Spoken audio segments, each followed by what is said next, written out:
Nike n'en croyait pas ses yeux. Ses mains tremblaient alors qu'elle feuilletait les photos.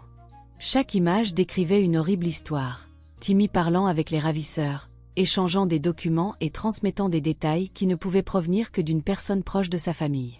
Elle avait les genoux qui faiblissaient mais elle faisait de son mieux pour se ressaisir. « Tu as été impliqué dans la mort de mes parents. » La voix de Nike tremblait, ses yeux remplis de larmes retenues.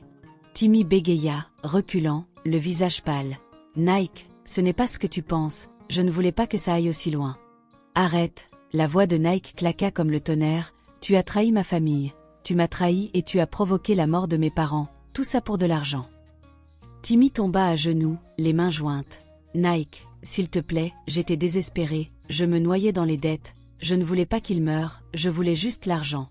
Mais en chemin ils ont essayé de s'échapper et ont été abattus. »« Arrête de mentir, Timmy » coupa Had, sa voix froide et autoritaire. « Nous avons suffisamment de preuves pour prouver que tu voulais les tuer afin d'épouser leur fille et de prendre possession de tout ce que son père avait jamais possédé. Les photos, les journaux d'appel, les transferts d'argent, tout est là. » Nike se détourna de Timmy, son cœur se brisant à nouveau en 1000 morceaux. Had sortit son téléphone et fit signe à une équipe qui attendait à proximité. Quelques instants plus tard, les voitures de police s'arrêtèrent en trombe devant la maison.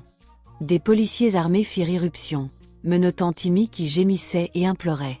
« Sa clémence, Nike, s'il te plaît, Nike, pardonne-moi » hurla Timmy tandis que les policiers l'emmenaient.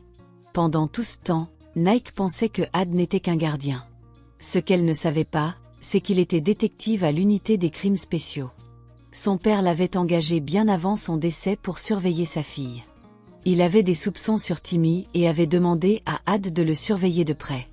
Nike laissa échapper un souffle tremblant. « Pendant tout ce temps, tu veillais sur moi. » Had sourit et s'excusa auprès de Nike pour toute la douleur qu'elle avait dû endurer. « Nous devions rassembler des preuves solides pour traduire Timmy en justice, c'est pourquoi j'ai gardé mon identité secrète pendant si longtemps. » Nike hocha la tête tandis que des larmes coulaient de ses yeux. « Merci, Had, merci pour tout ce que tu as fait pour moi. » Had lui adressa un sourire rassurant. « Vous êtes plus forte que vous ne le pensez, mademoiselle Nike.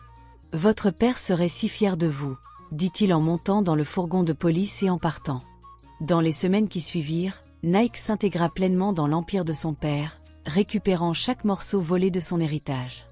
Le testament, désormais rendu public, révélait les souhaits de son père.